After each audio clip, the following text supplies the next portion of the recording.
Todos nós vivemos desafios, grandes desafios.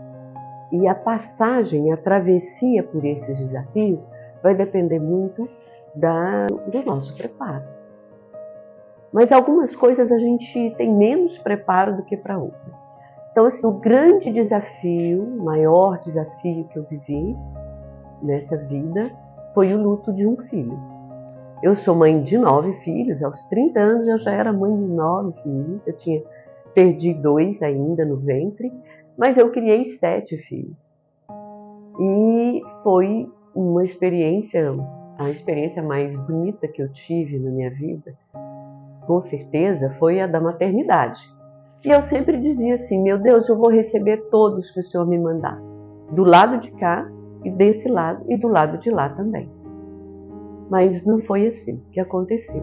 Mas antes de completar um ano, que eu estava em Palmas, o Lucas veio a desencarnar no acidente de um avião.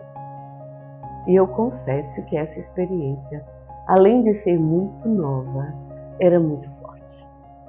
E eu fiquei durante algum tempo, talvez mais de 2 anos, sem aceitar essa realidade e buscando viver a vida normalmente, sem entrar realmente em contato com isso.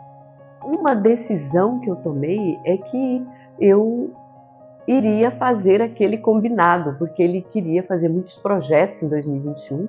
Nós chegamos a combinar os projetos e eu falei, bom, então eu fico e vou criar um instituto com o nome dele, vou fazer trabalhos com a juventude também.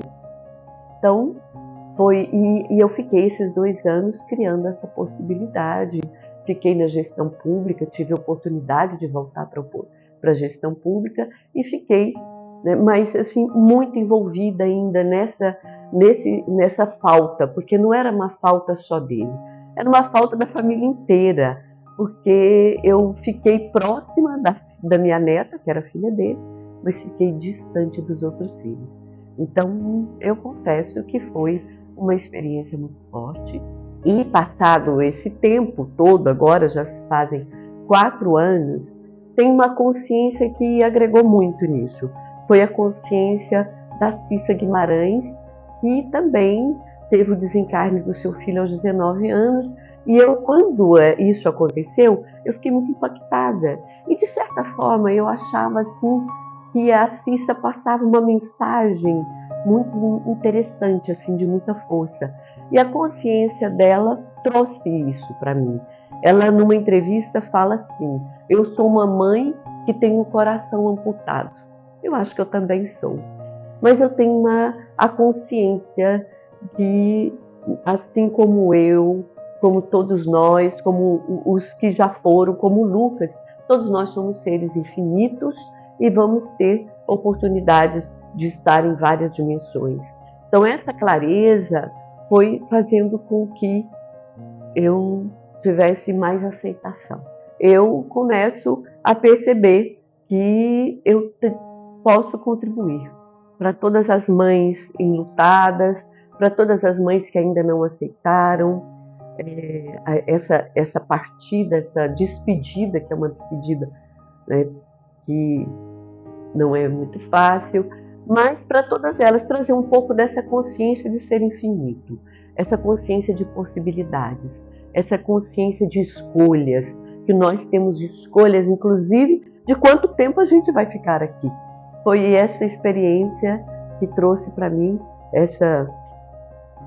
que foi mais desafiante e que, em certa forma, me parou um pouco. Às vezes eu caminhava, às vezes eu retroagia. Às vezes eu falava, agora eu vou, de repente eu trazia o luto de volta, né? Porque eu que trazia. E aí eu voltava para as perguntas, voltava para as minhas técnicas, me refazia novamente e consegui realmente me firmar. Chega um momento que você tem que assentar, né? Assentar, olhar para tudo, olhar para os outros filhos, para as filhas, para a família toda, para todos que estavam atravessando essa história e ver quem atravessou. Porque na hora que você está atravessando, tem momentos que você afoga, tem momentos que você para, senta em cima de uma pedra e vamos, mas agora parece que eu olho e nós atravessamos. Então, foi uma travessia.